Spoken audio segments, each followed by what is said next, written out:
Wouldn't it be great to have another Switch dock that you can take with you or just to have set up in another room? Look, I don't know what your reasoning is for wanting another Switch dock, but the giant official Nintendo one is $90, and that's just insulting. So here I have 4 alternatives of various price ranges, sizes, and features. Some of these docks are pretty great, but some of them you're going to have to watch out for.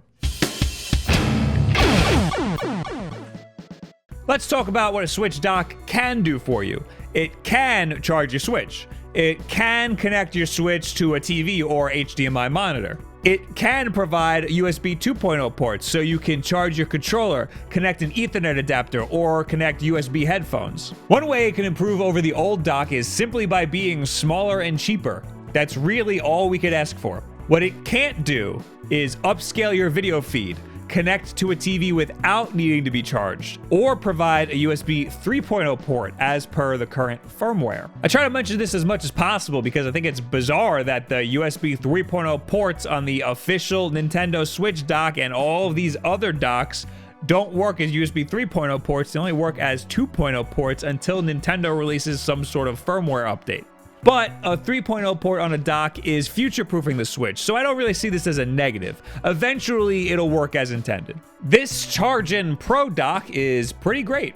It's perfect in form factor in that it's just small enough to fit all of the ports and keep your Switch vertical so it can expel heat out of the back heatsink. It's got 2 USB 2.0 ports, 1 USB 3.0 port, a USB-C port for charging, and 1 HDMI port. So all of the same I/O that the Switch dock has. One cool feature is that it has a button on the top to activate the dock. I don't see this extra step as an annoyance because maybe you want to play in tabletop mode while charging your Switch. It claims air can flow easily through the bottom of the Switch, and there's also airflow on the bottom of the dock in case the dock itself gets hot.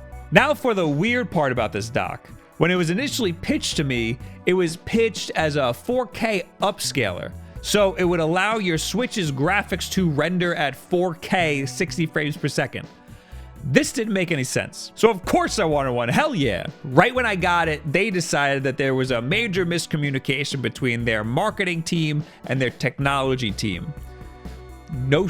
So of course, it can't do that, and it's only a 1080p dock. It's still the same chipset, so if you have a laptop that has the same MyDP protocol as the Switch, this will output 4K if you can manage to get the little adapter inside of the thing.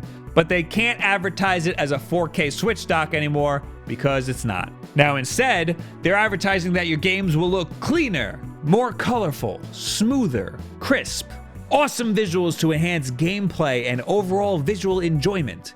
Crystal clear, ultra high definition dock. Experience crisp and more colorful graphics with the use of all TVs. All right, see for yourself. Does this footage from the Chargen dock look any different than the normal stock Nintendo dock?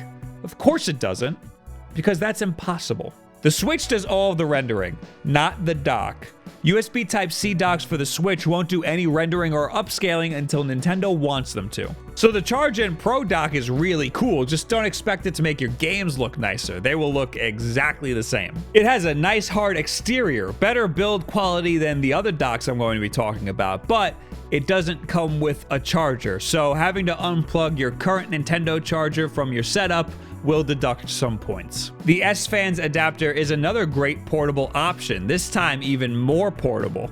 I don't want to spend too much time on it because I already talked about it in a video over here where I also go into detail on why it's so hard to make a dock for the Switch and why we're only seeing them pop up now. The short of it is that it's tiny. It has 2 USB 3.0 ports, 1 HDMI port, and a whopping 3 USB Type-C ports, so even while you're charging the Switch, you can still plug in any 2 additional USB-C devices you might have. Take note that you can only charge your device with the USB-C port on the back for some reason.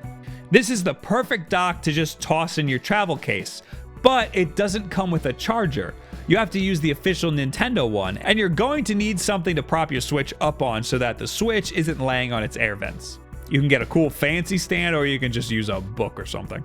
This is another dock that's almost good enough to recommend. It's not on Amazon anymore for some reason. There are a few others on there right now that are probably exactly the same minus all of the USB-C ports. I don't think you'll be needing all of those anyway. Again, if you want more on this adapter, just click the card over here. My biggest gripe is the price. It started as an Indiegogo campaign for $60. All the other small adapters on Amazon are much cheaper, but none of them come with a charger, including the SFANS adapter. So, can you believe that Best Buy made their own Switch dock? Yeah, I couldn't believe it either. It's crazy. Insignia is a brand owned by and sold only in Best Buy stores. They recently released their version of a Switch dock. It's the biggest one in this roundup, but it's still less than a third of the size of the official Switch dock. As far as ports, it only has one HDMI, one USB-C for charging, and a USB 2.0 port. So no 3.0 future-proofing here. This must have been to cut costs because the dock is just $40, making it the cheapest on this list. And it comes with a charger. That's huge. The only problem I had with this dock was when I first hooked it up, the cable wasn't in all the way. So if you get your own, make sure that charge cable is in all the way. Other than that, I have no gripes. I wish it didn't stick out so much in the back. It's a pretty weird form factor for travel, but what are you gonna do? It's fine. Finally, we have the Nyko one that I've talked about before. This was my favorite dock because it came with a charger, but now it has the Insignia one to compete against, and I'm so happy that it does. The Nyko dock has a relatively thin form factor. Unfortunately, this USB-C input can't retract when traveling, so that could be a potential problem. It holds the Switch just fine, but the bottom of the dock conveniently hides away a backrest that you can detach and reattach for extra support.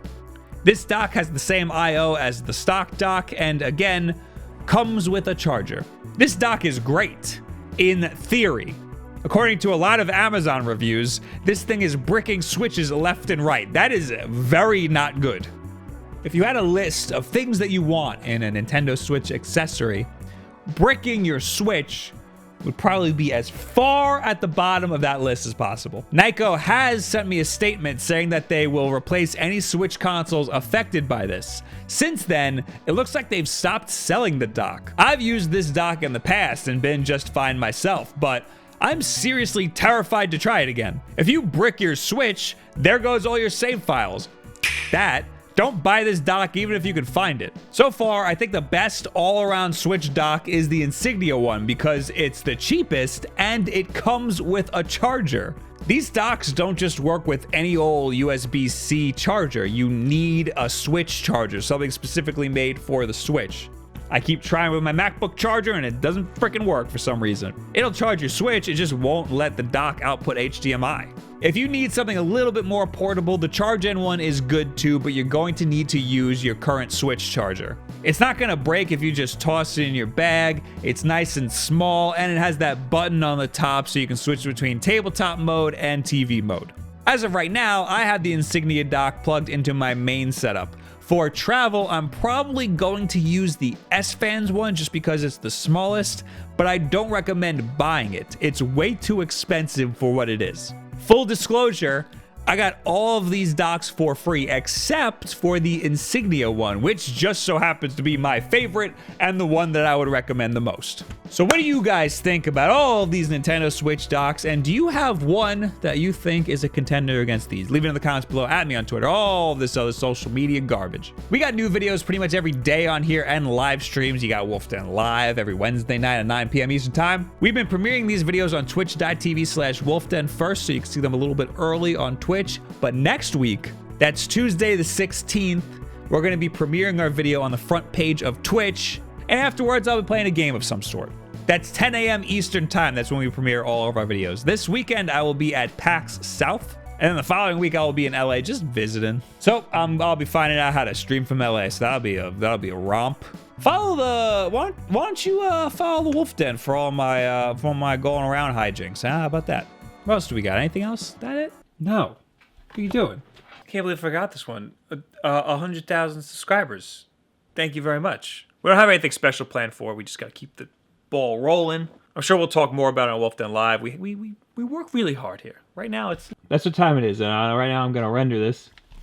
And then I gotta stream on Twitch. Life's a joy. But I really appreciate each and every one of you who even just watches a video. A view is all I could ever ask from anybody. But thank you to each and every one of you who subscribed and shared the video with a friend. Because you all did this. This is all because of you.